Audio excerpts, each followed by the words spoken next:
മനിതർ ഉണർന്നുകൊള്ള ഇത് മനിതർ കാതലല്ലേ അதையும் താണ്ടി പുനിതമാനത്. എടാ ഇങ്ങനെ കമൽ സാറിന് ബോയ്സിനെ എല്ലാവരും കാണുമെന്ന് പറഞ്ഞിട്ടുണ്ട്. അപ്പം തന്നെ നമ്മളുടെ ഇത് പോയി. പിന്നെ ഒരു എക്സൈറ്റ്മെന്റ് അവിടെ ചെല്ലുന്ന പുള്ളിനെ കണ്ട് ഇറങ്ങുന്ന ഒരു സാധനമുണ്ട്. അത് ഭയങ്കര ഒരു മൂമെന്റ് ആണ് ലൈഫിൽ മറക്കാൻ പറ്റുന്നത്. ജിൻസനെയൊക്കെ ഞങ്ങൾ ആദ്യമായിട്ട് കാണാമെന്നാ. ഞാനിങ്ങനെ ഓരോ കാര്യങ്ങളൊക്കെ പറഞ്ഞിട്ട് ഇങ്ങനെ മൂപ്പിച്ച് ലാസ്റ്റ് ജീൻ ചേർന്നോട് നമുക്ക് ഇടിയിടാന്നാണ് പറയുന്നത്.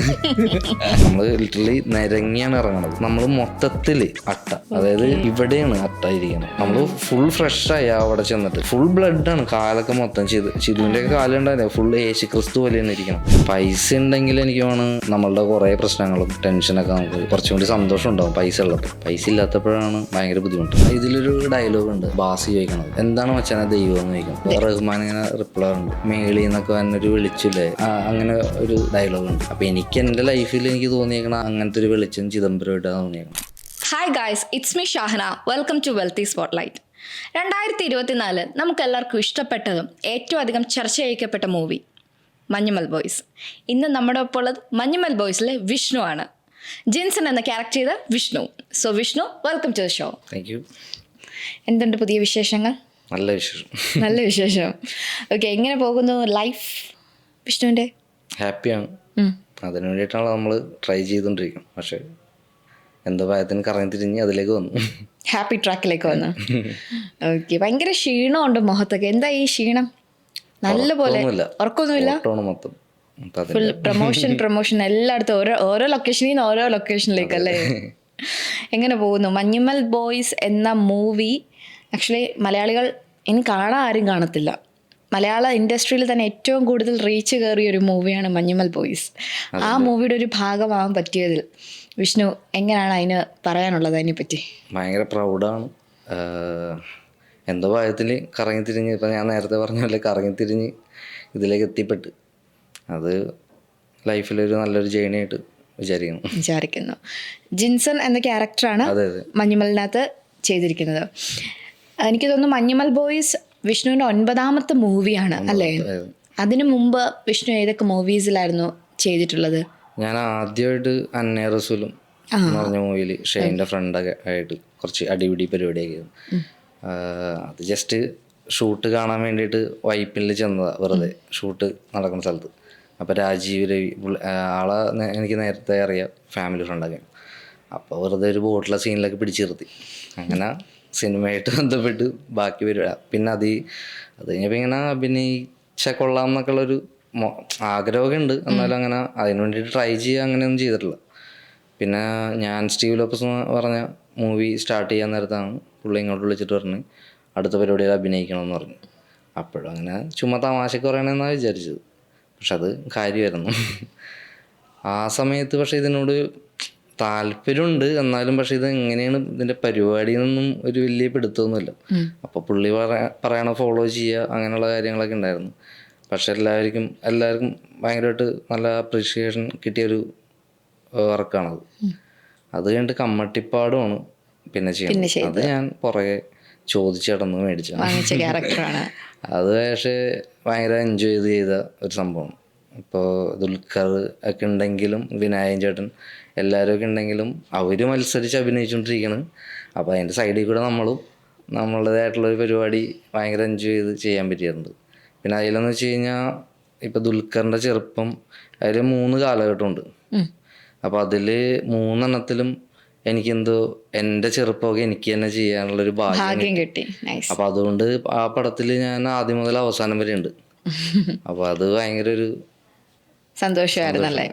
അതിനുശേഷം ഇപ്പോൾ പിന്നെ അത് കഴിഞ്ഞിട്ട് പിന്നെ ചെറിയ കുറച്ച് ഈടാന്ന് പറഞ്ഞിട്ടുള്ള മൂവി ചെയ്ത് ഷെയ്ൻ്റെ മറഡോണ അങ്ങനെയുള്ള ചെറിയ പരിപാടിയൊക്കെ ചെയ്ത് അങ്ങനെയാണ്. പിന്നെ ഒരു നല്ലൊരു ഗ്യാപ്പുണ്ട്. എനിക്കൊരു 3-3.5 വർഷത്തെ ഒരു 2 വർഷം ഗ്യാപ്പിനാണ് ഞാൻ ചാൾസിലൊരു ചെറിയൊരു പരിപാടി ചെയ്തത്. ബാലുവിനപ്പം അങ്ങനെയാണ് ഞാൻ പരിചയപ്പെടുന്നത്. അത് കഴിഞ്ഞിട്ടാണ് വീണ്ടും ഒരു 2 വർഷം ഗ്യാപ്പിലാണ് മഞ്ഞുമൽ സംഭവിക്കുന്നത്. അതൊരു എത്ര വർഷത്തെ കഠിനാധ്വാനമായിരുന്നു മഞ്ഞുമൽ ബോയ്സ്? 2 വർഷം. 2 വർഷം ത്രൂ ഔട്ട് 2 വർഷം വേറെ ഒന്നിനും കമ്മിറ്റഡ് ആവാതെ ആ വക്കലായിരുന്നു മുഴുവൻ ചെയ്തോണ്ടിരുന്നത് എല്ലാവരും. ആ പടത്തിൽ ഇപ്പം എനിക്ക് തോന്നുന്നൊരു 1.5 വർഷം ആണ് അതിൽ വർക്ക് ചെയ്തേക്കണത്. ചിതൊക്കെ എനിക്ക് 2 വർഷമായിട്ട്. ഞാൻ ജോയിൻ ചെയ്യണേലൊരു 6 മാസം മുന്നേ അവർ സ്റ്റാർട്ട് ചെയ്തിട്ടുണ്ട് ഓൾറെഡി. പിന്നെ അതിങ്ങനെ കുറേ പ്രോസസ്സ് ഉണ്ടായിരുന്നു അതിലേക്ക് എത്താനായിട്ട്, ഷൂട്ട് സ്റ്റാർട്ട് ചെയ്യാനായിട്ട്. ആദ്യം ഈ 11 പേരിൽ ഞാനൊഴിച്ച് ബാക്കി എല്ലാവർക്കും വേറെ വർക്കുകളുള്ളതാണ്. ഞാൻ മാത്രം അവൈലബിൾ ആയിട്ടുള്ള ആളുള്ളൂ. ബാക്കി എല്ലാവരും പല പല പ്രൊജക്റ്റിൽ കമ്മിറ്റഡ് ആയിട്ടുള്ള ആൾക്കാരാണ്. അപ്പോൾ ഇത്രയും പേരുടെ ഡേറ്റ് ഒരുമിച്ച് കിട്ടുക എന്ന് പറഞ്ഞു കഴിഞ്ഞാൽ ഭയങ്കര പ്രശ്നമാണ്. പിന്നെ ഇത്ര വലിയ കോസ്റ്റാണ് ഒരു പടമാണ്. അപ്പോൾ അതിന് വേണ്ടിയിട്ട് ഉള്ളൊരു സൗബിക്ക എന്ന് പറഞ്ഞ ഒരാൾ എന്നുവെച്ചാൽ ഇതിന് പുള്ളി തന്നെ എഫേർട്ട് എടുത്ത് ഇറങ്ങിയേക്കണേണ്. അപ്പോൾ ആള് ഇതിലേക്ക് എത്താൻ വേണ്ടിയിട്ട് ഞാൻ ജോയിൻ ചെയ്തിട്ട് ഒരു 6 മാസം കഴിഞ്ഞിട്ടാണ് ഷൂട്ട് സ്റ്റാർട്ട് ചെയ്യണത്. അപ്പോൾ അതിൻ്റെ ഇടയിൽ പല പല പ്രശ്നങ്ങളൊക്കെ ഉണ്ട്. അതായത് സാമ്പത്തികമായിട്ട് എന്ന് വെച്ച് കഴിഞ്ഞാൽ നമുക്കൊരിക്കലും നമ്മളുടെ വർക്ക് ചെയ്യുമ്പോൾ ആ സ്പേസിലൊന്നും അതിനെക്കുറിച്ച് നമുക്ക് അങ്ങനെ ഒരു സാധനമൊന്നും ഫീൽ ചെയ്യാറില്ല. പക്ഷെ ഇങ്ങനെ ഒരു പ്രൊജക്റ്റ് അപ്പ് ചെയ്തെടുക്കാനായിട്ട് നല്ല ടൈം എടുക്കും. അപ്പം അതിൻ്റെ എഫേർട്ടും കാര്യങ്ങളും നമുക്കറിയാം, നമുക്കത് എല്ലാവർക്കും അറിയാവുന്ന കാര്യമാണ്. അപ്പം അതൊരു 6 മാസം കഴിഞ്ഞിട്ടാണ് ഷൂട്ട് സ്റ്റാർട്ട് ചെയ്യണത്. ഷൂട്ട് സ്റ്റാർട്ട് ചെയ്ത് കഴിഞ്ഞിട്ട് നമ്മൾ ജനുവരി 26 കൊടയിൽ ഷൂട്ട് സ്റ്റാർട്ട് ചെയ്തിട്ട് മൊത്തം ഷൂട്ട് കഴിയണത് ജൂലൈ 15th 20th ആ ഒരു ടൈമിനാണ് ഷൂട്ട് കഴിയണത് കംപ്ലീറ്റ്ലി. പിന്നെ അതിൻ്റെ പാച്ച് ഷൂട്ടുകൾ അല്ലാതെ ഉണ്ടായിരുന്നു. അപ്രോക്സിമേറ്റ് 3.5 months നിങ്ങൾ അവിടെ ആയിരുന്നു? 3-4 months 6 months നമ്മൾ അവിടെ ആയിരുന്നു. ഷൂട്ടിംഗ് ടൈം പീരീഡ് ഉണ്ടായിരുന്നു. അതിൽ പല പല ഷെഡ്യൂളുകളായിട്ടാണ് ചെയ്തത്. കൊടൈ സ്റ്റാർട്ട് ചെയ്തിട്ട് അത് കഴിഞ്ഞിട്ട് പിന്നെ നമ്മൾ മഞ്ഞുമൽ വരുന്നു, മഞ്ഞുമൽ, ആലുവ, പിന്നെ സ്റ്റാർട്ടിങ് അവിടെ ആയിരുന്നു. കൊടയിലായിരുന്നു. അപ്പം ആദ്യമേ ക്ലൈമാക്സ് ആയിരുന്നു എടുത്തത്? അല്ല നമ്മൾ ഈ ട്രാവൽ സോങ് പരിപാടിയിലാണ് നമ്മൾ സ്റ്റാർട്ട് ചെയ്യുന്നത്. പിന്നെ അവിടുത്തെ ഇൻസിഡൻറ്റുകളും കാര്യങ്ങളും, പിന്നെ അത് കഴിഞ്ഞിട്ട് ഈ ക്ലൈമാക്സ് പരിപാടിയൊക്കെ നമ്മൾ കേവിലാണ് ഷൂട്ട് ചെയ്തേക്കുന്നത്. സെറ്റിൽ എവിടെയായിരുന്നു സെറ്റ്? കാലടിയിലായിരുന്നല്ലേ. മഞ്ഞുമലിന്റെ സോങ്ങിനകത്ത് വരുന്ന ആ മരത്തിന്റെ മുകളിലൊക്കെ കയറി ഇരുന്നുള്ള സീനുണ്ടല്ലോ, അത് ആക്ച്വലി അത് കൊടൈ തന്നെയാണ്. സെറ്റല്ലേ ആ മരം? അതെ, അതിന് തൊട്ട് ബാക്കിൽ കൊക്കയാണ്. ആ ഡയറക്ടറിന്റെ വിശ്വാസത്തിൽ നിങ്ങൾ കയറിയതാണല്ലേ. ഓക്കെ. അപ്പൊ ഈ ഒരു ജേർണി, അതായത് അപ്രോക്സിമേറ്റ് 1.5 വിഷ്ണു പറഞ്ഞാൽ 1.5 മഞ്ഞുമലിനകത്ത് ഇൻവെസ്റ്റ് ചെയ്ത, അതിൻ്റെ ഇടയ്ക്ക് ഏറ്റവും ബ്യൂട്ടിഫുൾ ആയ മൊമെന്റ്സ് അതൊക്കെ എന്തായിരുന്നു വിഷ്ണുവിന് അവരുടെ കൂടെ ഉള്ളതിൽ? അതായത് ഈ ടീമിൻ്റെ ഒപ്പം നമുക്ക് ടൈം സ്പെൻഡ് ചെയ്യാൻ പറ്റുന്നത് തന്നെയാണ് ഏറ്റവും വലിയ. അതായത് ഇവരൊപ്പം വർക്ക് ചെയ്യാൻ പറ്റുന്നത് ഭയങ്കരമായിട്ട് എന്ന് വെച്ച് കഴിഞ്ഞാൽ ഇത്ര നല്ല ടെക്നീഷ്യൻ. നമ്മളാദ്യം ഈ പ്രൊജക്റ്റ് എനിക്കറിയില്ലല്ലോ സംസാരിക്കുമ്പോൾ ആരൊക്കെയാണ് എന്താണ് ഇതിൽ ടെക്നീഷ്യന്മാർ ഉള്ളത്. ഫസ്റ്റ് പിന്നെ നമ്മൾ ജോയിൻ ചെയ്ത് കഴിഞ്ഞപ്പോഴാണ് ഇതിൻ്റെ ഒരു ക്രൂവിൻ്റെ ഒക്കെ ഒരു വലിപ്പം നമുക്ക് മനസ്സിലാവണത്. ഇന്ന ആൾ, ഞാൻ ക്യാമറയൊക്കെ അസിസ്റ്റ് ചെയ്തിരുന്ന ആളാണ്. അപ്പോൾ ഷൈജു ഖാലിദിൻ്റെ ഒക്കെ ഒപ്പം നമുക്ക് വർക്ക് ചെയ്യാമെന്നുള്ളത് ഭയങ്കര ഒരു ആഗ്രഹം. എന്നെ സംബന്ധിച്ച് ഭയങ്കര ഒരു ആളുടെ ഒക്കെ ഒപ്പം ഒന്ന് കാണാം, അല്ലെങ്കിൽ മീറ്റ് ചെയ്ത് സംസാരിക്കുക എന്ന് പറയുന്നത് തന്നെ ഭയങ്കര ഒരു വലിയ കാര്യമായിരുന്നു. അപ്പോൾ ആളുടെ ഒപ്പം നമ്മൾ ഈ പടം വർക്ക് ചെയ്ത്, അപ്പോൾ ആളുടെ ഫ്രെയിമിൽ നമ്മളെയൊക്കെ ഉൾപ്പെടുത്തുക എന്ന് പറഞ്ഞു കഴിഞ്ഞാൽ ഭയങ്കര കാര്യമാണ്. അപ്പോൾ അത് ഭയങ്കര വലിയ കാര്യമാണ്. പിന്നെന്ന് വെച്ച് കഴിഞ്ഞാൽ ഇത്രയും വലിയൊരു സക്സസ് ആവുമെന്ന്, അതായത് പടം ഹിറ്റായിരിക്കും 100% അല്ല 200% ഉറപ്പായിരുന്നു. പക്ഷെ ഇത്രയും വലിയൊരു സക്സസ്സിലേക്ക് എത്തുമെന്ന് ഒരിക്കലും എക്സ്പെക്ട് ചെയ്തിട്ടുള്ളത്. അപ്പം ഇപ്പോഴാണ് ശരിക്കും ഭയങ്കര ഒരു ഹാപ്പിനെസ് പറയാനുള്ളത്. ക്രൂ മെമ്പേഴ്സ് നിങ്ങൾ 11 പേരാണ് ആർട്ടിസ്റ്റായിട്ട് നിൽക്കുന്നത്, മെയിനായിട്ടുള്ള 11 പേര്. അപ്പോൾ അതിൽ വിഷ്ണു തന്നെ പറയുന്നുണ്ട്, ഞാൻ പുതിയെന്ന് പറഞ്ഞാൽ ചെയ്തിട്ടുണ്ട്, ബട്ട് ഞാൻ എപ്പോഴും അവൈലബിൾ ആണ്, മറ്റാൾക്കാരൊന്നും അവൈലബിൾ അല്ല. ആ ഒരു ബുദ്ധിമുട്ടുണ്ടായിരുന്നു. പക്ഷെ അവരുമായിട്ടൊക്കെ സെറ്റിലുണ്ടായ മൊമെൻറ്റ്സ്, ഈ പറഞ്ഞ പോലെ കേവിൻ്റെ ടൈമിലായിക്കോട്ടെ, ട്രിപ്പിൻ്റെ ടൈമിലായിക്കോട്ടെ, എല്ലായിടത്തും നിങ്ങൾ ഒരുമിച്ചാ. ആ ടൈമിലൊക്കെ എല്ലാവരും എങ്ങനെയായിരുന്നു ബാക്കി ക്രൂ മെമ്പേഴ്സ് എല്ലാവരും? ആക്ച്വലി നമുക്ക് റീഡിങ് സെക്ഷനിലാണ് എല്ലാവരും കൂടി ഒരുമിച്ച് വരുന്നത്. അപ്പോൾ പിന്നെ ഓൾറെഡി കുറച്ച് പേരെയൊക്കെ നമുക്കറിയാം. എന്നെ സംബന്ധിച്ച് എനിക്ക് ഇപ്പോൾ ഇതിൽ പറയുകയാണെങ്കിൽ റഹ്മാനായിട്ട് ഞാൻ വർക്ക് ചെയ്തതാണ്. അന്നേ റസൂലിലാണ് നമ്മൾ ഒരുമിച്ച് വർക്ക് ചെയ്തത്. പിന്നെ ഗണുവിനെ എനിക്കറിയാം, ചന്തുവിനെ നമ്മൾ തുടങ്ങുമ്പോൾ തന്നെ നമുക്ക് പരിചയമുണ്ട്. അരുൺ കുര്യനെ അറിയാം.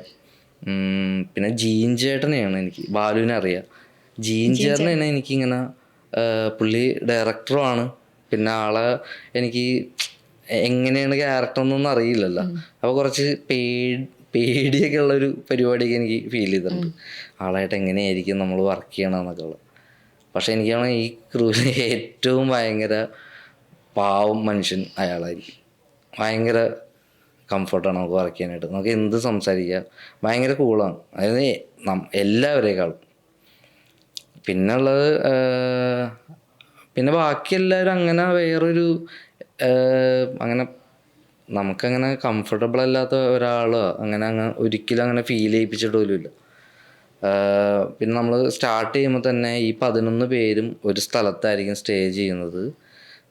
അങ്ങനെയുള്ള കാര്യങ്ങളൊക്കെ ആദ്യമേ പറഞ്ഞിട്ടുണ്ടായിരുന്നു. അപ്പോൾ നമ്മളൊരു നമ്മളുടെ ഒരു മിങ്കിളിങ് പരിപാടി സെറ്റ് ആവാതെ ഇത് വർക്കൗട്ട് ആവില്ലെന്ന് ആദ്യമേ പറഞ്ഞിട്ടുണ്ടായിരുന്നു. അപ്പോൾ പിന്നെ നമ്മൾ ഷൂട്ട് സ്റ്റാർട്ട് ചെയ്യുന്ന തന്നെ സോങ് ആണ് ആദ്യം. അപ്പോൾ ആർക്കും അങ്ങനെ നമ്മൾ സാധാരണ ടൂറൊക്കെ പോണ ആ വൈബ് പരിപാടി പിടിച്ച് അങ്ങോട്ട്. പിന്നെ അങ്ങനെ പിന്നെ ബാക്കി എല്ലാവരും അങ്ങോട്ടും ഇങ്ങോട്ടും ഭയങ്കര ഹെൽപ്പൊക്കെ ചെയ്തിട്ടുണ്ട്. ഇപ്പം എനിക്കായാലും ഇപ്പോൾ ബാസി, ജീഞ്ചനായാലും ബാലുവൊക്കെ ആയാലും ഇപ്പം നമ്മൾ എന്ത് രീതിയിൽ നമ്മൾ പെർഫോം ചെയ്താലും നമ്മളവർ ഇപ്പോൾ ഒരു അപ്രിസിയേഷൻ എന്ന് പറഞ്ഞ സാധനം ഭയങ്കര ഇമ്പോർട്ടൻ്റാണ്. അതിപ്പോൾ എല്ലാ ദിവസവും വൈകിട്ട് നമ്മൾ എഡിറ്റിൽ പടം കാണും. എഡിറ്റ് ചെയ്യേണ്ട എല്ലാവരും കൂടി ഇരുന്നൊരു പടം കാണും. അപ്പോൾ അന്നന്ന് എടുക്കുമ്പോൾ നമുക്ക് ഇമ്പ്രൂവ് ചെയ്യാനുള്ളൊരു ടെൻഡൻസി സ്വാഭാവികമായിട്ടും. ഇപ്പോൾ ഇന്നിപ്പോൾ നമുക്ക് പേഴ്സണലി തോന്നാണ് ഇതിപ്പോൾ നമുക്ക് ഇതിനേലും മെച്ചപ്പെടുത്താമായിരുന്നു എന്ന് തോന്നിയിട്ട് നമ്മൾ പിറ്റേ ദിവസം അതിന് വേണ്ടിയിട്ട് ട്രൈ ചെയ്ത് തുടങ്ങും. അത് ആ എഡിറ്റ് കാണുമ്പോഴൊക്കെ ഭയങ്കരമായിട്ട് നമുക്കത് ചെയ്യാനായിട്ടുള്ളൊരു സാധനം തോന്നും. പിന്നെ ഉള്ളത് ഈ കൂടെയുള്ള ആൾക്കാർ എല്ലാവരും നമ്മളോട് പറയും എടാ ഇന്ന് അടിപൊളിയായിരുന്നു കേട്ടോ. പക്ഷെ അത് കുറച്ചുകൂടി നമുക്ക് മൈലേജ് ഉണ്ടാക്കണ കാര്യമാണ്. ഇപ്പോൾ ഗണു ആയാലും ബാലു ആയാലും അങ്ങനെ ഇന്ന ആളെന്നില്ല, എല്ലാവരും അങ്ങോട്ടും ഇങ്ങോട്ടും പറയും എടാ ഇത് അടിപൊളിയായിരുന്നു കേട്ടോ.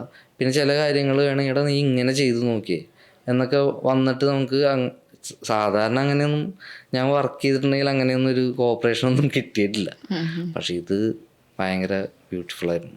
ടീം മുഴുവൻ നിങ്ങൾ 11 പേര് മാത്രമല്ല ക്രൂ മെമ്പേഴ്സും കൂടെ ആയ ഒരു മിംഗിളിങ്ങിലാണ് മഞ്ഞുമലിന്റെ സക്സസ്. ഒരു ഇമോഷൻ സീൻ ഷൂട്ട് ചെയ്യുമ്പോൾ ആദ്യമായിട്ട്. അപ്പോൾ ഞാൻ ആക്ച്വലി ഇത്ര വലിയ ലെങ്തി ക്യാരക്ടറൊന്നും ചെയ്തിട്ടില്ല. കമ്മട്ടിപ്പാടം ചെയ്തിട്ടുണ്ടെങ്കിലും നമുക്കിങ്ങനെ പെർഫോം ചെയ്യാൻ കിട്ടുന്നൊരു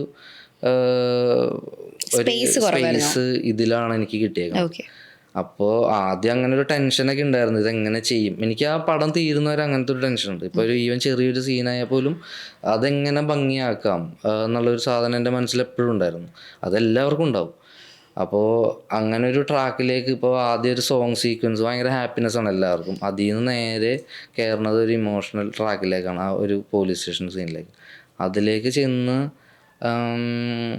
കഴിഞ്ഞ് അപ്പം എല്ലാവരും ഒരു ചെറിയൊരു കരച്ചിലിൻ്റെ വക്കിൽ ഇങ്ങനെ നിൽക്കണ ഒരു സീനിൽ പെട്ടെന്ന് എന്നോട് ബാസി വന്നിട്ട്, ബാസിക്ക് ഒന്ന് ഷൂട്ട് പോലും ഇല്ല. അപ്പോൾ ബാസി പെട്ടെന്ന് ഫ്രെയിമിലേക്ക് കയറുന്നുണ്ട്, എടാ അതേ ജിൻസനെ നിനക്ക് അറിയാവുന്നല്ലേ, ജിൻസൺ കരയൊന്നുമില്ല, നീ ഒന്ന് മാറ്റി പിടിച്ച് നോക്കിയേ എന്ന് പറഞ്ഞു. അപ്പോൾ ജിൻസൺ ശരിയാണ്, ജിൻസൺ അതിൽ ഇത്തിരി പെട്ടെന്ന് എന്ത് ചെയ്യുമെന്ന് പറയാൻ പറ്റില്ല, പെട്ടെന്ന് റേസ് ആവാം, പെട്ടെന്ന് സ്വഭാവമൊക്കെ മാറും. പുള്ളി ഒരു വേറൊരു മൂഡിലേക്ക് തന്നെ ജിൻസൻ്റെ കാര്യം. അപ്പോൾ ഞാൻ ആലോചിച്ചപ്പോൾ കുറച്ച് ദേഷ്യമൊക്കെ ഉണ്ടാവും ആൾക്ക് ഉള്ളിൽ. അപ്പോൾ അങ്ങനത്തെ ഒരു സംഭവം അടുത്ത ടേക്കിന് പിടിച്ചു വയ്ക്കിയപ്പോൾ ചിതുവും ഷൈജുക്കൊക്കെ പറഞ്ഞടാ ഇത് പിടിച്ചായിരുന്നത്. പിന്നെ ആ സാധനം മെയിൻറ്റെയിൻ ചെയ്യാനായിട്ട് ശ്രമിച്ചിട്ടുണ്ട് പടം എൻ്റെ വരെ. ഇപ്പോൾ പറഞ്ഞല്ലോ ശ്രീനാഥ് ബാസി അന്നേരം മറ്റേ പോലീസ് സ്റ്റേഷൻ്റെ സീനിൽ വന്നിട്ട് പറഞ്ഞു തന്ന് എടാ ജിൻസൺ ഇങ്ങനെയുള്ള ചിന്തയെ ആലോചിക്കാൻ. നിങ്ങൾ ഈ പ്രീയുടെ സമയത്ത് നിങ്ങൾ ഈ റിയൽ ക്യാരക്ടേഴ്സിനെ മീറ്റ് ചെയ്തായിരുന്നു? ഞങ്ങൾ കണ്ടിട്ടുണ്ടായിരുന്നു എല്ലാവരും. പിന്നെ 2 പേര് പുറത്താണ്, ബാക്കി എല്ലാ ആൾക്കാരും നമ്മൾ മീറ്റ് ചെയ്തിട്ടുണ്ട്. നമ്മൾ ആദ്യം ചിതുക്ക് ഓൾറെഡി അവർ വെച്ചിട്ടൊരു ഡോക്യുമെൻ്ററി ചെയ്തിട്ടുണ്ട്. ഡോക്യുമെൻ്ററി എന്ന് വെച്ച് കഴിഞ്ഞാൽ ഇൻ്റർവ്യൂസ് സാധനങ്ങൾ ആദ്യമേ കണ്ടപ്പോഴേക്കും. അത് കഴിഞ്ഞിട്ട് ഞാൻ മീറ്റ് ചെയ്യണത് നമ്മളൊരു ദിവസം വടംവലി പ്രാക്ടീസ് ചെയ്തായിരുന്നു, മുളവുകാട് ഒരു സ്ഥലത്താണ്. അപ്പോൾ അവിടെ വെച്ചിട്ട് അവരും വന്നിട്ടുണ്ടായിരുന്നു, പ്രാക്ടീസ് ചെയ്യാനല്ല, അവരവിടെ വെച്ചിട്ടാണ് ഞങ്ങൾ മീറ്റ് ചെയ്യണം എല്ലാവരും.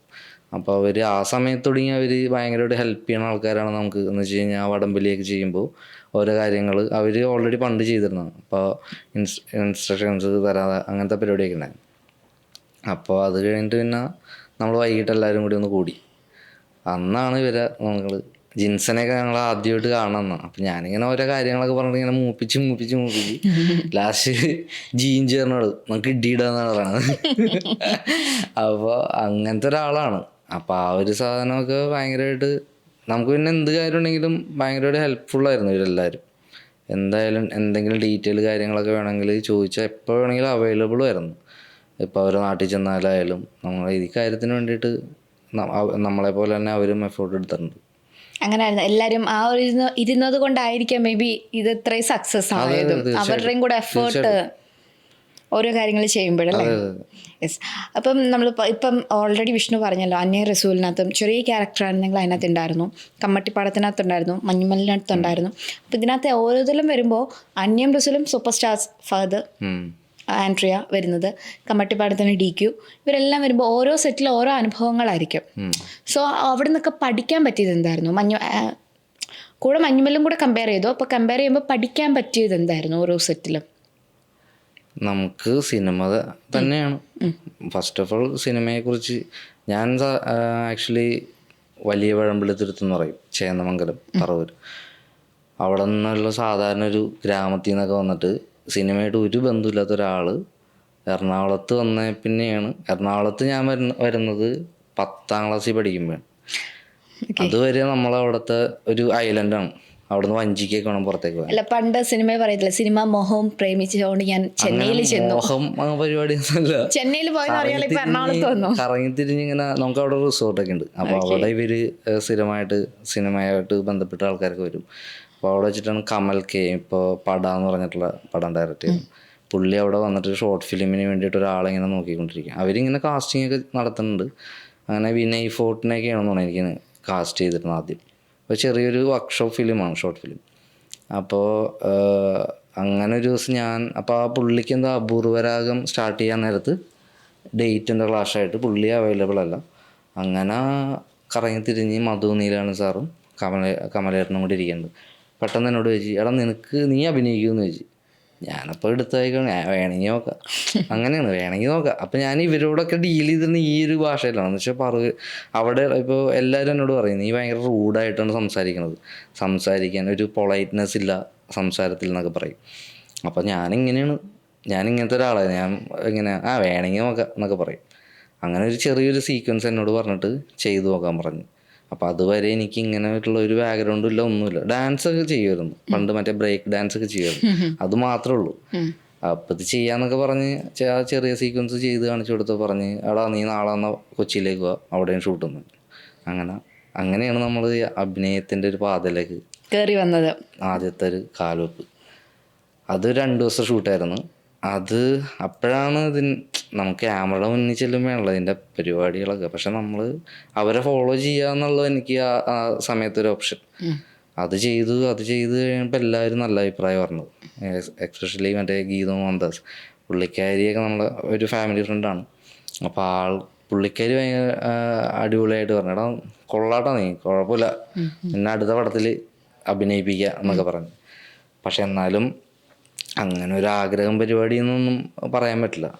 പിന്നെ അന്യ റസൂലും ഇതുപോലെ തന്നെ ഷൂട്ട് കാണാൻ ചെന്നപ്പോൾ ബോട്ടിലെ സീനിലൊക്കെ പിടിച്ചു നിർത്തി. അങ്ങനെ ആ പരിപാടി പിന്നെ അങ്ങനെ ആ സമയത്താണ് ഞാൻ എറണാകുളത്തേക്ക് വന്നത്. ആ സമയത്ത് ഞാൻ ഡിഗ്രിയൊക്കെ പഠിക്കണ്ട അന്യ റസൂലാണ്. ആ സമയത്ത് എറണാകുളത്തേക്ക് വന്നു കഴിഞ്ഞപ്പോഴാണ് ഈ സിനിമയായിട്ട് ബന്ധപ്പെട്ട കുറേ പേരൊക്കെ ആയിട്ട് സർക്കിളൊക്കെ ഒന്ന് വലുതായി പിന്നെയാണ് അധികം സിനിമകളൊക്കെ കാണാൻ തുടങ്ങുന്നതും സിനിമയെപ്പറ്റി ഒരു ബോധമൊക്കെ വരുന്ന ആ സമയത്താണ്. പിന്നെ കമ്മട്ടിപ്പാടം കഴിഞ്ഞ് പിന്നെ അങ്ങനെ ഒരിടയ്ക്ക് ഇങ്ങനെ കോൺഫിഡൻസ് ഒക്കെ പോയി, നമുക്കിത് പറ്റില്ല എന്നുള്ളൊരു കോൺഫിഡൻസ്. ഞാൻ ഓഡീഷൻ ഇതുവരെ അറ്റൻഡ് ചെയ്തിട്ടില്ല ജീവിതത്തിൽ. ആദ്യമായിട്ടൊരു ഓഡീഷന് പോയിട്ട് എനിക്ക് തോന്നുന്നു, ഞാൻ വലിയ പെരുന്നാളിൻ്റെ ഓഡീഷന് പോയിട്ട് ഞാൻ അവിടെ നിന്ന്, അതായത് ഓഡീഷൻ വേണ്ടിയിട്ടാണ് ഞാൻ ആക്ച്വലി പോയത്, ഫ്രണ്ട് വിളിച്ചിട്ട്. പക്ഷെ ഞാൻ അവിടെ ചെന്ന് അവിടെ പെർഫോം ചെയ്യുന്ന ആൾക്കാരെ കണ്ടു കഴിഞ്ഞപ്പോൾ എൻ്റെ ഒരു കോൺഫിഡൻസ് പോയിട്ട് എനിക്കിതൊന്നും ചെയ്യാൻ പറ്റില്ല എന്ന് പറഞ്ഞിട്ട് നൈസായിട്ട് ഞാൻ അവിടെ നിന്ന് ഉരിപ്പോന്നു. ഞാൻ പോയി. എന്നിട്ട് ഞാൻ പിന്നെ വിചാരിച്ചു, എനിക്കിത് പറ്റണ പരിപാടിയല്ലെന്ന്. അങ്ങനെ രഞ്ജൻ പ്രമോദ് സാർ ഒരു പടം തുടങ്ങാൻ നേരത്ത് പുള്ളിനെ എനിക്ക് പേഴ്സണലി അറിയാം. ഞാനപ്പോൾ കളക്ട് ചെയ്യുന്നതുകൊണ്ട് രാജീവ് സാറിൻ്റെ സ്റ്റുഡിയോയിൽ മാനേജറായിട്ട് വർക്ക് ചെയ്യുന്നത്. ആ സമയത്ത് അവിടെ വെച്ചിട്ട് രഞ്ജൻ പ്രമോദ് സാറിനെ കാണുന്നു. പുള്ളിക്ക് എന്താ എൻ്റെ വൈബൊക്കെ ഇഷ്ടപ്പെട്ടു. ഞാനിങ്ങനെ ഭയങ്കര ക്ലോസ് ആയിട്ടുള്ള ആൾക്കാരോട് കലവിലാന്നൊക്കെ സംസാരിക്കുന്ന ആളാണ്. അല്ലാത്ത ആൾക്കാരോട് കുറച്ച് ഇൻട്രോവേർട്ടാണ്. അപ്പോൾ ആൾക്ക് ഭയങ്കര ഇഷ്ടപ്പെട്ടിട്ടാണെന്നാണ് പുള്ളി ഇങ്ങനെ പ്രൊഡക്ഷൻ കൺട്രോളറോട് പറഞ്ഞിട്ട് എന്നെ വിളിച്ച് അങ്ങനെ ഒരു ഓഡീഷൻ മീറ്റ് ചെയ്യണമെന്നാണ് പറഞ്ഞത്. ഞാൻ അവരുടെ ഓഫീസിൽ ചെന്ന് കഴിഞ്ഞപ്പോൾ ഓഡീഷനാണെന്ന് മനസ്സിലാണ് പിന്നെയാണ്. അപ്പോൾ എന്നെ അവിടെ നിന്ന് ഇറങ്ങി ഓടാൻ പറ്റില്ല. നേരത്തെ ഇറങ്ങി ഓടിയ പോലെ എനിക്ക് ഓടാൻ പറ്റാത്തതുകൊണ്ട് ഞാനവിടെ ചെന്ന് അവരെ മീറ്റ് ചെയ്തു, സംസാരിച്ചൊരു 3 സീക്വൻസ് പറഞ്ഞ് ആദ്യത്തെ പാളിപ്പോയി. ചിരിപ്പിക്കാൻ എന്തെങ്കിലും ചെയ്യാൻ പറ്റുമെന്ന് ചോദിച്ചു. അപ്പോൾ എനിക്ക് പറ്റിയില്ല, ഞാൻ തന്നെ ഇരുന്ന് ചിരിച്ചു. അപ്പോൾ അവർ പറഞ്ഞു ചിരി കിട്ടിയിട്ടുണ്ട്, ഇനി അടുത്ത പരിപാടി. ആ ബാക്കി 2 പരിപാടിയും, ഒരു ഇമോഷണൽ പരിപാടിയും പിന്നെ ഒരു മാസ് പരിപാടി എന്തെങ്കിലും ചെയ്യാൻ പറ്റുമെന്ന് വെച്ചു. അത് ആ ഇമോഷൻ പരിപാടിയൊന്നും അപ്പം ഞാനവിടെ ചെയ്തത് അങ്ങനെ ഫുൾ ബ്ലാങ്കാണ്. നമുക്കങ്ങനെ ഇതേവരെ ഒരു പരിപാടി ചെയ്യാത്ത ഒരാൾ ആ സമയത്ത് എന്ത് ചെയ്യണമെന്ന് ഇങ്ങനെ വിചാരിച്ചപ്പോൾ എനിക്ക് പെട്ടെന്ന് കണക്റ്റ് ആയത് വലിയ പെരുന്നാളിന് ഓഡീഷന് പോയപ്പോൾ അവിടെ പെർഫോം ചെയ്യണം ആ ചെക്കനെ കണ്ടിട്ടാണ് ഞാൻ ഓടിയത്. അവിടെ പെർഫോം ചെയ്ത സാധനമാണ് ഞാനവിടെ ചെയ്തത്. അത് പക്ഷേ എന്തോ വർക്കൗട്ടായി. അവർ പറഞ്ഞു ഇത് രസമുണ്ട്, ഇനി ഒരു മാസ് സാധനം ചെയ്യാൻ പറ്റുമെന്ന് വെച്ചു. അങ്ങനെ അവിടെ നിന്ന് തന്നെ ഞാൻ ചാടി എഴുന്നേറ്റ് ആ പ്രൊഡ്യൂസർ തന്നെ ചീത്ത വിളിച്ച് ടേബിളിട്ട് 2 അടിയൊക്കെ അടിച്ച് കഴിഞ്ഞപ്പോൾ പുള്ളി പറഞ്ഞു കൊള്ളടാന്ന്. പക്ഷെ ആ പ്രൊജക്റ്റ് ഒന്നും നടന്നില്ല. അതായിരുന്നു ഒരു ഓഡീഷൻ എന്ന് പറഞ്ഞാൽ ആദ്യത്തെ എക്സ്പീരിയൻസ്. അതിൽ പിന്നെ എനിക്ക് ഭയങ്കര താല്പര്യമാണ് പരിപാടി, ഭയങ്കര കോൺഫിഡൻ്റ് ആയിരുന്നു. അത് കഴിഞ്ഞിട്ടാണ് പിന്നെ ഈ പടം. അപ്പം എനിക്കങ്ങനെ പിന്നെയാണ് കൂടുതലിങ്ങനെ നമ്മൾ സിനിമയെ കാണുമ്പോൾ പെർഫോമൻസ്, മേക്കിംഗ് അങ്ങനത്തെ പരിപാടിയൊക്കെ നോക്കി അങ്ങനെ ശ്രദ്ധിക്കാൻ തുടങ്ങിയത്. അപ്പോൾ നമുക്ക് ഇങ്ങനെ ഒരു പരിപാടിയൊക്കെ ചെയ്താൽ കൊള്ളാമെന്നുള്ളൊരു ആഗ്രഹമുണ്ട്. പക്ഷെ ആരും അങ്ങനെ നമുക്ക് കൊണ്ട് തരില്ലല്ലോ. പക്ഷേ ചിദംബരം അത് എനിക്ക് തന്നു. അപ്പോൾ എനിക്കത് ഭയങ്കര എൻ്റെ ഒരു മാക്സിമം എഫേർട്ട് കൊടുക്കണമെന്ന് നിർബന്ധിതമാണ്. എനിക്കത് ചെയ്യണമെന്നുള്ളൊരു ആഗ്രഹമുള്ളതുകൊണ്ട് പരിപാടി എന്തോ ഭാഗ്യത്തിന് വർക്കൗട്ടായി. അതെ.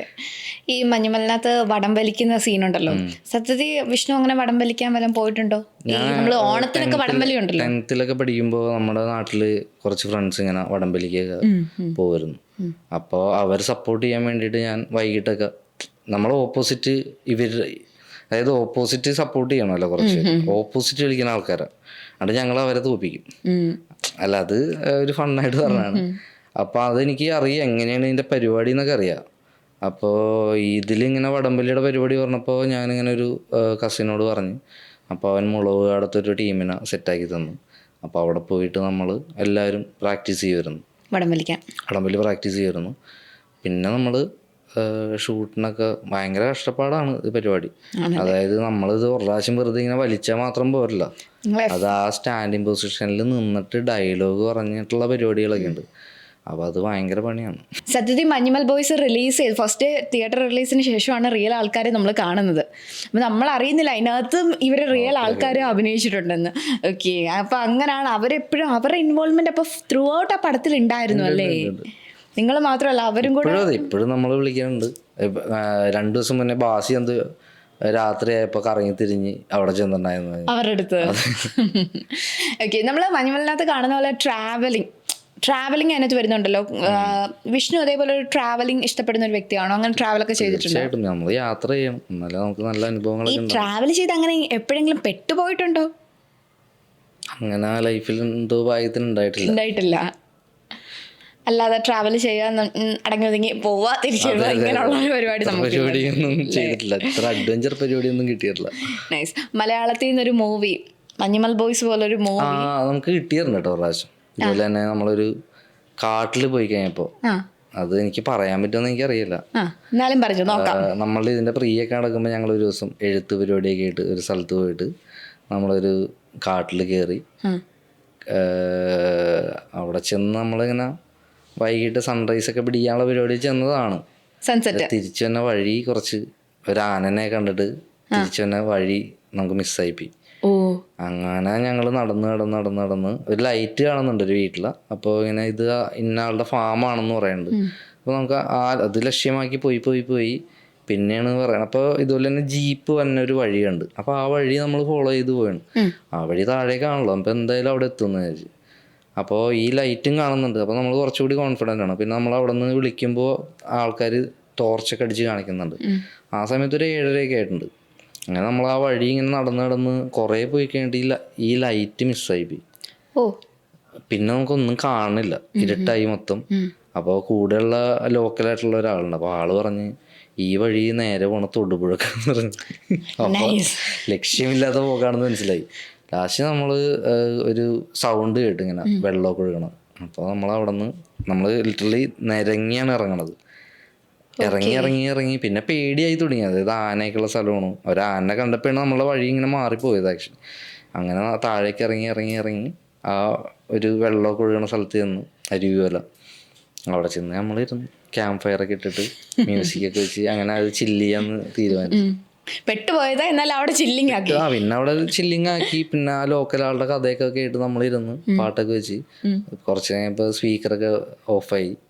വേറെ രക്ഷയൊന്നുമില്ല. പിന്നെ അങ്ങനെ ഒരു 2:45 എല്ലാവരും പയ്യെ ഉറങ്ങുന്നുണ്ട്. ചില ആൾക്കാർ ഉറങ്ങും, 2 പേരൊക്കെ എഴുന്നേറ്റിരിക്കും. ഇത് ആനയൊക്കെ വരും പറയാൻ പറ്റില്ലല്ലോ, എന്താണ് വന്നതെന്ന് പറയാൻ പറ്റില്ല.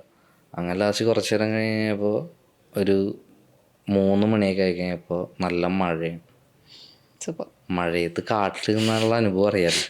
പിന്നെ എനിക്ക് ഈ അട്ടനെയൊക്കെ എല്ലാവർക്കും പേടിയായിരിക്കും. എനിക്ക് ഭയങ്കര ഇതാണ്, ഇതിനെ കണ്ടാൽ തന്നെ നമുക്ക് ഒരു ഇച്ചിങ്ങൊക്കെ തുടങ്ങും.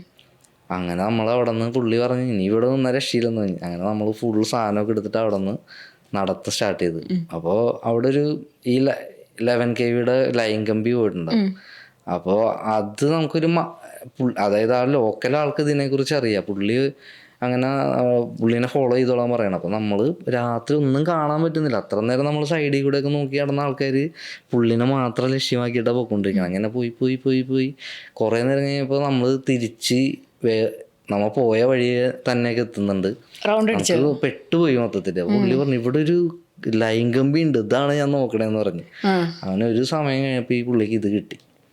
അങ്ങനെ ഞങ്ങളൊരു 1.5 മണിക്കൂർ ആ കാട്ടിൽ കൂടെ നടന്നു.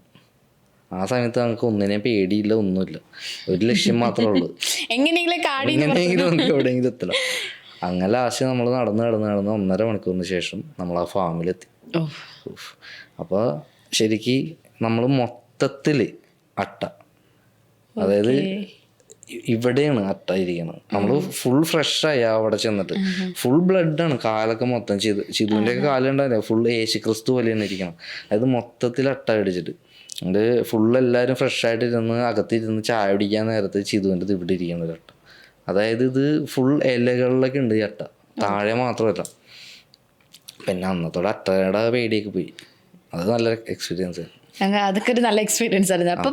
ചെറിയ പെടലി പെട്ടിട്ടുണ്ട് റീസെന്റ് ആയിട്ട്. മഞ്ഞുമലിന് വേണ്ടി തന്നെ ബോയ്സിന്റെ അത്ര ഒന്നും എത്തിയിട്ടില്ല അല്ലേ? അല്ല, ഞാൻ പറഞ്ഞ എന്താന്ന് വെച്ചാൽ നമ്മൾ മഞ്ഞുമൽ ബോയ്സ് മലയാളത്തിലെ ഒരു മൂവി തമിഴിൽ വളരെയധികം അംഗീകാരം നേടിയ ഒരു മൂവിയായിരുന്നു മഞ്ഞുമൽ ബോയ്സ്. 2024 പൊതുവെ ഇറങ്ങിയ മൂവീസിൽ ഏറ്റവും കൂടുതൽ അംഗീകാരപ്പെട്ടതാണ് മഞ്ഞുമൽ ബോയ്സ്. അത് സെയിം തമിഴിൽ ചെന്നപ്പോഴും തമിഴ്നാട്ടുകാർ ജനങ്ങൾ ശരിക്കും അവർ നല്ല രീതിയിൽ സ്വീകരിച്ചു. അപ്പം നമ്മുടെ എല്ലാവരുടെയും പ്രിയപ്പെട്ട ഉലക നായകനായ കമൽ സാറാണ് നിങ്ങളെ മഞ്ഞുമലിൻ്റെ എല്ലാ ആർട്ടിസ്റ്റുകാരെയും ക്ഷണിച്ചത്. സോ ആ മൊമെന്റ് ഒക്കെ എങ്ങനെയായിരുന്നു നിങ്ങൾ എക്സ്പീരിയൻസ് ചെയ്തത്? അതിനി ലൈഫിൽ അങ്ങനത്തെ ഒരു മൊമെന്റ് ഉണ്ടാവും തന്നെ ഭയങ്കര സംശയം എന്നെ സംബന്ധിച്ച്. അത് ഭയങ്കര ഷോക്കിംഗ് ആയിരുന്നു ഇത് കേട്ടപ്പോൾ. ഇങ്ങനെ പടം അവിടെ റിലീസായി എല്ലാവരും കാണുന്നുണ്ട്, ചെന്നൈയിലൊക്കെ ഭയങ്കര അഭിപ്രായമാണെന്ന് ഇങ്ങനെ കേൾക്കുമ്പോഴും ഇങ്ങനൊരു കാര്യം എക്സ്പെക്ട് ചെയ്യാനുള്ളതല്ല. പെട്ടെന്നൊരു ദിവസം ഇങ്ങനെ PR വിളിച്ചിട്ട് പറഞ്ഞു, ഇങ്ങനെ ഗണു ആണ് എന്നെ വിളിച്ചിട്ട് പറഞ്ഞു, എടാ ഇങ്ങനെ കമൽ സാറിന് ബോയ്സിനെ എല്ലാവരും കാണുമെന്ന് പറഞ്ഞിട്ടുണ്ടെങ്കിൽ. അപ്പോൾ തന്നെ നമ്മളുടെ ഇത് പോയി. പിന്നെ ഒരു എക്സൈറ്റ്മെൻറ്റ് അവിടെ ചെല്ലുന്ന പുള്ളിനെ കണ്ട് ഇറങ്ങുന്ന ഒരു ആ സാധനമുണ്ട്. അത് ഭയങ്കര ഒരു മൊമെൻ്റാണ് ലൈഫിൽ മറക്കാൻ പറ്റാത്ത. പുള്ളി സംസാരിച്ചപ്പോഴൊക്കെ ഭയങ്കര ഹാപ്പി മൊമെന്റ്. അതെ, പുള്ളിയായിട്ട് ഒരു 1/2 മണിക്കൂറോളം നമുക്ക് ഇന്ററാക്ട് ചെയ്യാൻ പറ്റി. അതാണ് ഭയങ്കര കാര്യം. അല്ലാണ്ട് നമ്മൾ ചെന്ന് വെറുതെ ഹായ് പറഞ്ഞ് ഒരു ഫോട്ടോ എടുത്ത് പോകാനല്ലാതെ നമുക്ക് കുറേ നേരം സംസാരിക്കാനൊക്കെ പറ്റി. അന്നേരം പുള്ളി ആ മൂവി കണ്ടിട്ടുണ്ടായിരുന്നു? പിന്നെ അതിന്റെ വിശേഷങ്ങളെല്ലാം കണ്ടിട്ടാണ് സംസാരിച്ചത്. അതിനെക്കുറിച്ച് ഡീറ്റെയിൽ ആയിട്ട് തന്നെ പുള്ളി ഓൾറെഡി ഗുണം അവിടെ ഷൂട്ട് ചെയ്തേക്കണോണ്ട് അതൊക്കെ അന്നത്തെ ഒരു എക്സ്പീരിയൻസും നമ്മളിപ്പോൾ ഷൂട്ട് ചെയ്ത എക്സ്പീരിയൻസും ഒക്കെ ഷെയർ ചെയ്യാൻ പറ്റി ഭയങ്കരമായിട്ട്. അതെ, ഈ പറഞ്ഞ പോലെ കമലഹാസൻ സാറിന്റെ വളരെ എന്താ പറയാ മെമ്മറബിൾ ആയിട്ടുള്ളൊരു മൊമെന്റ് ആയിരുന്നു ലൈഫിൽ കിട്ടിയതല്ലേ വിഷ്ണുവിന്? ഓക്കെ, ഈ മൂവി വിഷ്ണുവിൻ്റെ ഫാമിലി കണ്ടപ്പം ഏറ്റവും കൂടുതൽ വിഷ്ണുവിനെ സപ്പോർട്ട് ചെയ്യുന്ന ഫാമിലിയാണ്. 10ാം ക്ലാസ് ഒരു സ്ട്രിക്റ്റ് ആയിരുന്നെന്ന് അറിഞ്ഞല്ലോ, ആയിരുന്നോ? ഇത് എവിടെ നിന്ന് കിട്ടി? അതൊക്കെ കിട്ടി. ഓക്കെ, 10ാം ക്ലാസ് വരെ അടിച്ചാണ് എത്തിയേക്കണത്. അത് കഴിഞ്ഞിട്ട് കയ്യിൽ നിന്ന് പോയി അവരുടെ. നടക്കത്തില്ല, അടിച്ചാലും കാര്യമില്ലെന്നൊക്കെ. അല്ല, അവര് വർക്കലക്ക് പോയി. ഞങ്ങള് ഇവിടെ ചേന്നമംഗലം പറവൂരായിരുന്നു. അവിടെ നിന്ന് അവര്, ഞാൻ +1 പഠിക്കുമ്പോഴാണ് വർക്കലേക്ക് പോയത്. അതിൽ പിന്നെ ഞാൻ തറവാട്ടിലാണ് വന്നത്.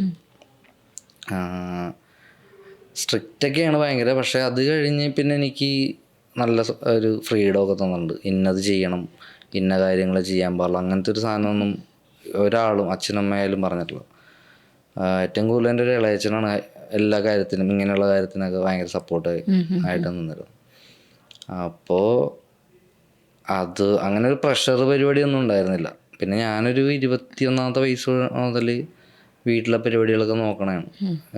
ഡിഗ്രിയൊക്കെ കഴിഞ്ഞപ്പോൾ മുതൽ ജോലി പരിപാടിയൊക്കെ ആയിട്ട് അങ്ങനെ പല പരിപാടിയും ചെയ്തിട്ടുണ്ട്. 21 വയസ്സിൽ നിന്ന് 33ാമത്തെ വയസ്സിലാണ് മഞ്ഞുമൽ ചെയ്യണത്. അപ്പോൾ അതിൻ്റെ ഇടയിൽ ചെയ്യാത്ത പണികളൊന്നുമില്ല. എല്ലാ പരിപാടിയിലും കുറേ പണികൾ ചെയ്യാൻ പറ്റിയിട്ടുണ്ട്. പിന്നെ സിനിമയായിട്ട് പരിപാടി നമുക്ക് ഇതിലേക്ക് നിൽക്കണം എന്ന് ആഗ്രഹിച്ചത് 2015 മുതലാണ്. ആ സമയം മുതൽ സിനിമയായിട്ട് ബന്ധപ്പെട്ടിട്ട് കുറേ കാര്യങ്ങൾ ചെയ്തിട്ടുണ്ട്. പ്രൊഡക്ഷൻ, പിന്നെ സിനിമാറ്റോഗ്രാഫി അസിസ്റ്റ് ചെയ്തിട്ട്, പിന്നെ ലാസ്റ്റ് ഒരു 3 ഇയറായിട്ട് ഫോട്ടോഗ്രാഫി ആണ് ചെയ്തുകൊണ്ടിരുന്നത് പ്രൊഫഷണലായിട്ട്. അങ്ങനെയാണ് കറങ്ങിത്തിരിഞ്ഞ് ഇതിലേക്ക്. അപ്പോൾ ഫാമിലിയൊക്കെ അത്ര നാളും ഭയങ്കര സ്ട്രഗിളിങ് പീരീഡിലായാലും ഇവർ എന്നെ ഡിപ്പെൻഡ് ചെയ്യുന്നുണ്ട്. പക്ഷെ എന്നെ എല്ലാ കാര്യത്തിലും സപ്പോർട്ട് ചെയ്തിട്ടുണ്ട്. പടം കാണാനായിട്ട് അച്ഛനമ്മ ഉണ്ടായിരുന്നു ഫസ്റ്റ് ഡേ. അപ്പോൾ ഞാൻ ഒരു വേറൊരു ഇൻ്റർവ്യൂവിലൊക്കെ ഇങ്ങനെ പറഞ്ഞിട്ടുണ്ട്, ആദ്യമായിട്ട് അമ്മ കെട്ടിപ്പിടിച്ച് ഉമ്മ എന്നെ തന്നാണ്. അപ്പം അത് ഭയങ്കര ലൈഫിൽ ഭയങ്കര എക്സ്പീരിയൻസ് ആയിരുന്നു. അവർക്ക് അത്ര ഇമോഷണലി അറ്റാച്ച്ഡ് ആയിരുന്നല്ലേ? അച്ഛനും അതെ, അച്ഛനും ഭയങ്കരമായിട്ട് അവർക്ക് അവരുടെ ഒരു സന്തോഷമാണ് അന്നത്തെ ദിവസത്തെ എൻ്റെ ഏറ്റവും വലിയ ഹാപ്പിനെസ്. പിന്നെ ഇവർ രണ്ടുപേരും ഈ പടം കാണാനുണ്ടാവുമോ എന്നുള്ളൊരു സിറ്റുവേഷനൊക്കെ ഉണ്ടായിരുന്നു എനിക്ക്. ഞാൻ ഈ പടം കഴിഞ്ഞ ഉടനെ അവർക്ക് ഒരു ഹെൽത്ത് ഇഷ്യൂ ഒക്കെ വന്നു, രണ്ടുപേർക്കും ഒരുമിച്ച്. അപ്പോൾ ആ സമയത്തുള്ളൊരു ഇതെന്ന് വെച്ച് കഴിഞ്ഞാൽ നമ്മൾ ഇത്ര വലിയൊരു പരിപാടിയൊക്കെ ചെയ്തിട്ടുണ്ട്. അപ്പോൾ ഇതുവരെ നമ്മളൊരു സാധനം പ്രൂവ് ചെയ്ത് നമ്മൾ ജോലിയൊക്കെ എടുക്കുന്നുണ്ട്, നമുക്ക് സ്ട്രഗിൾ ചെയ്യുന്നുണ്ട്, പൈസയൊക്കെ ഉണ്ടാവും ഇടക്ക് എന്നല്ലാതെ ഇവർക്കൊരു സന്തോഷമൊന്നും കൊടുക്കാനായിട്ട് ഇതേവരെ പറ്റിയിട്ടില്ല എന്നെ കൊണ്ട്. അപ്പോൾ ഈ പടം അങ്ങനെ ഒരു പ്രതീക്ഷയൊക്കെ നമുക്ക് നിൽക്കുന്നുണ്ട്. പക്ഷെ ഇത് കുറച്ച് ലേറ്റ് ഇങ്ങനെ ഇതിൻ്റെ പണികൾ കാരണം കുറച്ച് നമ്മൾ ഡിസംബറിൽ റിലീസാവുമെന്ന് വിചാരിച്ച് പിന്നെ ജനുവരി പറ്റിയില്ലാണ്ട് പിന്നെ ഫെബ്രുവരിയിലാണ് ഇറങ്ങണത്. അപ്പോൾ ആ സമയത്തൊക്കെ നമ്മളിങ്ങനെ വിചാരിക്കണം, ഞാനൊരു ഇത്ര നല്ല സാധനം ചെയ്തിട്ടുണ്ടല്ലോ. അപ്പോൾ ഇവരുടെ ഒരു കണ്ടീഷനൊക്കെ നോക്കുമ്പോൾ നമ്മൾ ഒരുമിച്ചൊന്ന് ഇവരൊന്ന് കാണണം എന്നുള്ളൊരു ആഗ്രഹം എനിക്കുണ്ടായിരുന്നു. പക്ഷെ അതിങ്ങനെ സാധിക്കില്ല എന്നൊക്കെയുള്ള ഇതിലിരിക്കുന്നു. പക്ഷെ എന്തോ ഭാഗ്യത്തിന് അവർക്ക് കാണാൻ പറ്റി. അവർക്ക് അങ്ങനെ ഒരു സന്തോഷം എനിക്ക് കൊടുക്കാൻ പറ്റില്ല ലൈഫിൽ. അത് ഭയങ്കര ഒരു ഇമ്പോർട്ടൻറ്റ് ഹാപ്പി മൊമെന്റ്. ഇപ്പോൾ വിഷ്ണു പറഞ്ഞല്ലോ, നമ്മൾ വിഷ്ണു മൂവി ചെയ്തപ്പം ക്യാമറയുടെ ഫ്രണ്ടിലും ക്യാമറയുടെ ബാക്കിലും വർക്ക് ചെയ്തിട്ടുണ്ടായിരുന്നു. ഏറ്റവും കൂടുതൽ ഇഷ്ടപ്പെട്ടതും ഇനി മുന്നോട്ട് പോകാൻ താല്പര്യപ്പെടുന്നത് ഫ്രണ്ടിൽ ക്യാമറയുടെ മുമ്പിലാണോ ബാക്കിലാണോ? ഇപ്പോൾ മുന്നിൽ തന്നെ നിൽക്കാനാണ് താല്പര്യം അല്ലേ? അപ്പം പക്ഷെ എനിക്ക് സിനിമാറ്റോഗ്രാഫി ഇഷ്ടമാണ്. എനിക്ക് പണ്ട് മുതലേ ഈ ഫോട്ടോഗ്രാഫി ഭയങ്കര ഇഷ്ടമായിരുന്നു. പിന്നെ ഞാനിങ്ങനെ ചെറുപ്പത്തിലെ മുതൽ ഇങ്ങനെ ഷൂട്ട് ചെയ്ത് അത് ഒരു ഹോബി പരിപാടിയാണ് ആദ്യം ഉണ്ടായിരുന്നത്. പിന്നെ അത് പ്രൊഫഷണലായിട്ട് എടുത്ത്. പക്ഷെ ഇപ്പോൾ എനിക്ക് മുന്നിൽ നിൽക്കാനാണ് ഇഷ്ടമല്ലേ? മുന്നിൽ നിൽക്കാനാണ് ഇഷ്ടം. അപ്പോൾ ഈ പറഞ്ഞ പോലെ മുന്നോട്ടുള്ള പ്രോജക്ട്സ് എന്തൊക്കെയാണ് പുതിയതായിട്ട് വരാൻ? സംസാരങ്ങളൊക്കെ നടക്കുന്നുണ്ട്. അപ്പോൾ ഒന്നും ഇതുവരെ പറയാറായിട്ടില്ല. മഞ്ഞുമലിന്റെ ഹാങ് ഓവർ അങ്ങോട്ട് മാറിയിട്ടുമില്ല അല്ലേ? കഴിഞ്ഞ് ഇനിയിപ്പോൾ പയ്യെ പുതിയ വർക്ക്സിലേക്കൊക്കെ ആയിട്ട് വലിയ പ്രോജക്റ്റുകൾ ചെയ്യാനുള്ള നല്ല ഒരു പെർഫോമൻസ് ഓറിയന്റഡ് ആയിട്ടുള്ള എന്തെങ്കിലും സാധനങ്ങൾ ചെയ്യണമെന്നാണ് ആഗ്രഹം. അപ്പോൾ ഈ മുന്നോട്ട് പോകുമ്പോൾ ഇനി ഇത് ഫിലിം അല്ലാതെ വേറെ എന്തെങ്കിലും ജോബോ ബിസിനസ്സോ അങ്ങനെ എന്തെങ്കിലും വിഷ്ണുവിനുണ്ടോ? ഞാൻ പ്രൊഫഷണലി ഫോട്ടോഗ്രാഫറാണ്. സിനിമാറ്റോഗ്രാഫി പരിപാടിയൊക്കെ ഉണ്ട്. പിന്നെ അതിലാണ് നമ്മൾ ഇത്ര നാളും ജീവിച്ചു വന്നത്. പിന്നെ ഇപ്പോൾ പിന്നെന്താ പറയണ്ട, ഒന്നുമില്ല. ഓക്കെ.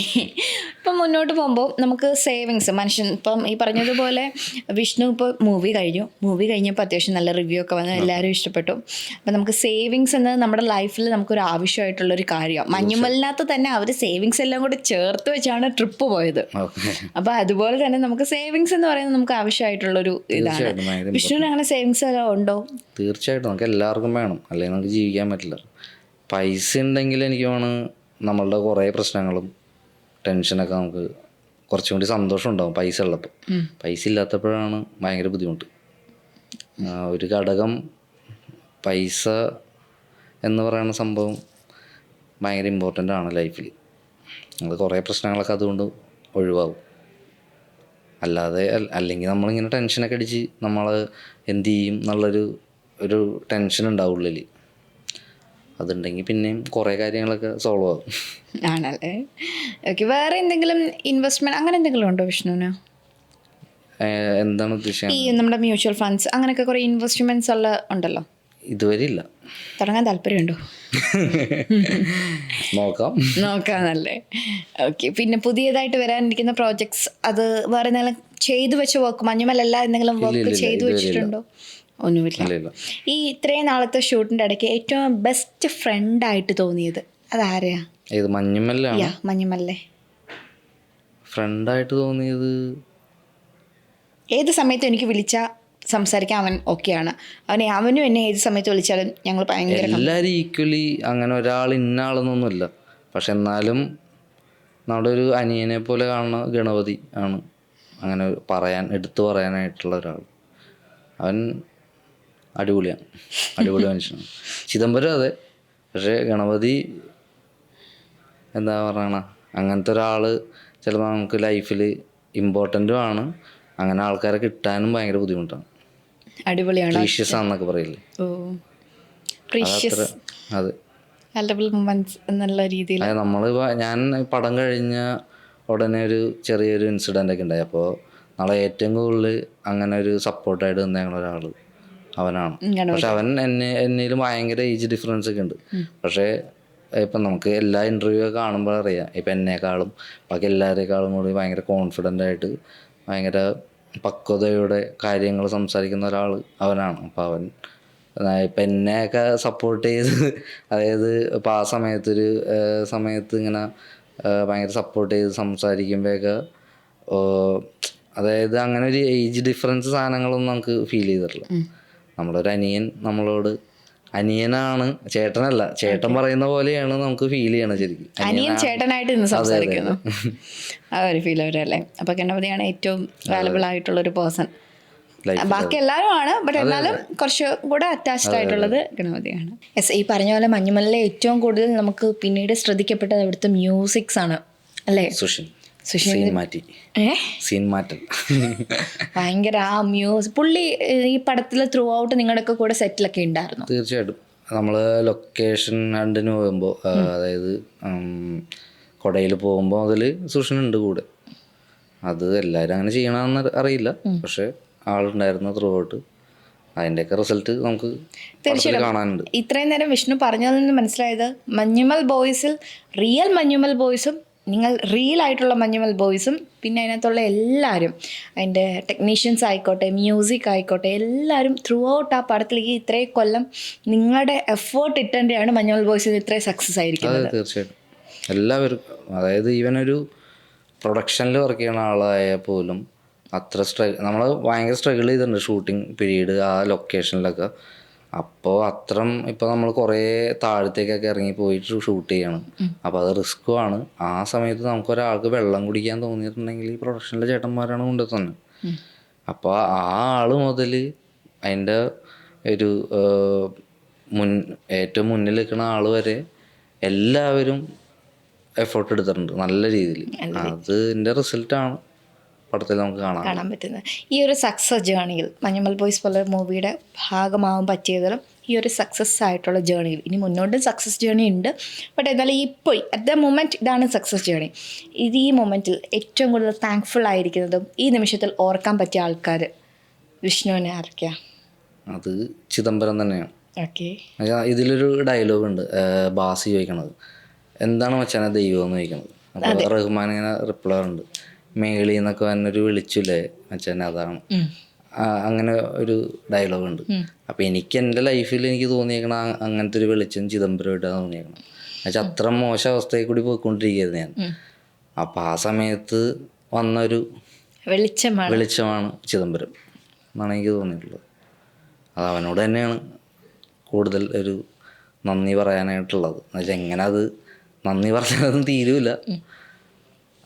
ചിതുവാണ് മെയിൻ കാരണം. പിന്നെ ഗണപതി, സൗബിക, അപ്പോൾ അവരുള്ളതുകൊണ്ട് ഞാൻ ഇവിടേക്ക് വന്നിരിക്കുന്നു. അവരൊരു സപ്പോർട്ട് ഉണ്ടായിരുന്നു. പിന്നെ നമ്മുടെ എല്ലാ ബോയ്സും ഈ പടത്തിൽ വർക്ക് ചെയ്ത എല്ലാവരുടെയും ഒരു സപ്പോർട്ടും കൊണ്ട് ഇവിടെ വന്നിരുന്ന് നമുക്കൊക്കെ സംസാരിക്കാൻ പറ്റുന്നുണ്ട്. ഇത്ര കോൺഫിഡൻസ് ഉണ്ടായത് ഇപ്പോഴാണ് ലൈഫിൽ. എനിക്ക് മുന്നേ അത് ഉണ്ടോ എന്ന് വെച്ച് കഴിഞ്ഞാൽ ഉണ്ടാവാതിരിക്കാം, പക്ഷേ ഇപ്പോൾ കുറച്ച് കൂടുതലാണ്, ഹൈ ആണ്. ഈ ഒരു മൊമെൻറ്റിൽ നമ്മുടെ ഷോ വൈൻഡപ്പ് ചെയ്യാൻ ടൈമായി.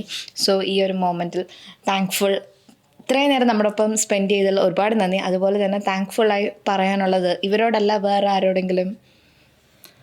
വേറെ എനിക്ക് പറയാനുള്ളത്, എൻ്റെ ഒരു ഇളയച്ചനുണ്ട്, ദീപൻ എന്നുണ്ട്. ആളുടെ വൈഫ് ജെറാൾഡിൻ, പിന്നെ മകൻ നാരായണൻ, പിന്നെ ഉള്ളത് എൻ്റെ ഒരു പഴയൊരു ബെസ്റ്റ് ഫ്രണ്ട് ഉണ്ട്, പഴയൊരു കാമുകി അനക്ക. അവരോടാണ് നന്ദി പറയാനുള്ളത്. നമ്മുടെ കൂടെ ഓരോ രീതിയിൽ അവരെല്ലാവരും നിന്നു. അതെ, ഭയങ്കര സപ്പോർട്ട് ചെയ്തിട്ടുണ്ട്. കുറേ പേര് സപ്പോർട്ട് ചെയ്തിട്ടുണ്ട്.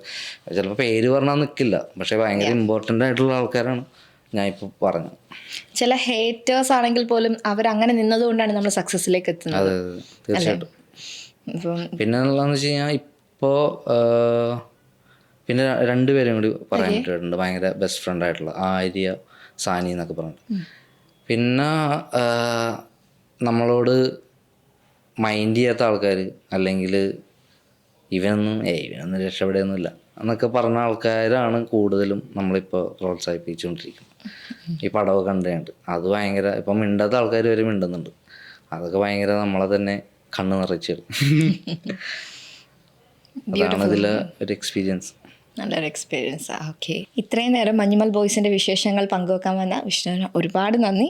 സോ നമ്മൾ ഇത്രയും നേരം സംസാരിച്ചു. ഇതേപോലെ തന്നെ മുന്നോട്ട് ഒരുപാട് നല്ല സക്സസ് കരിയർ ഉണ്ടാവട്ടെ, പുതിയ നല്ല പ്രോജക്ട്സ് വരട്ടെ എന്ന് ആത്മാർത്ഥമായിട്ട് വെൽത്തി സ്പോട്ട്ലൈറ്റ് ഞങ്ങളെല്ലാവരും ആശംസിക്കുന്നു. Thank you so much.